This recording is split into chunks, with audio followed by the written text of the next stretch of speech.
Мен Донда Сембин атындағы орта мектептің 9 сынып оқушысы Қожамат Айбар. Менің зерттейтін тақырыбым Маятас ауылының танымал тұлғалары. Мен біздің ауылды таныстыра өтейін. Бұл біздің ауылдың сыртқы көрінісі. Бұл біздің ауылымыздағы Аймақ ата мешіті. Бұл біздің ауылымыздағы 11 жылдық Донда Сембин атындағы мектеп. Бұл біздің ауылымыздың медициналық пункті. Бұл біздің ауылымызға көптеген көмегін тигізуде. Бұның іргетасы биыл ғана қаланған. Енді ауылымыздың танымал тұлғаларымен таныстыра өтейік. Үшқоңыров Төлеу 1935 жылы Жамбыл облысы Сарысу ауданы Маятас ауылының дүниеге келген.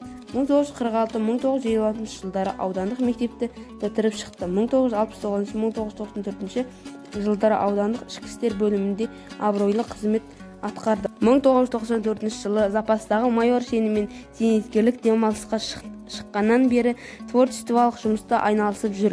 2001 жылы Қаратау сазгерлік жинағы басылып шықты.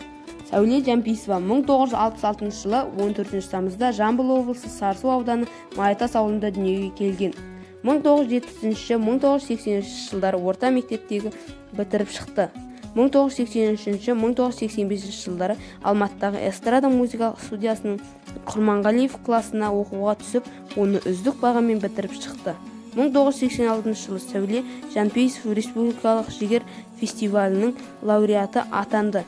Одан соң Қашаубаев атындағы конкурстың лауреаты деген құрметті атаққа ие болды.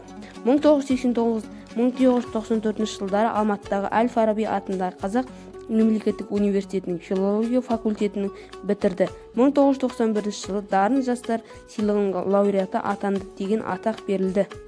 Мінекей біздің ауылымыздың танымал тұлғалары осындай. Назарларыңызға рахмет.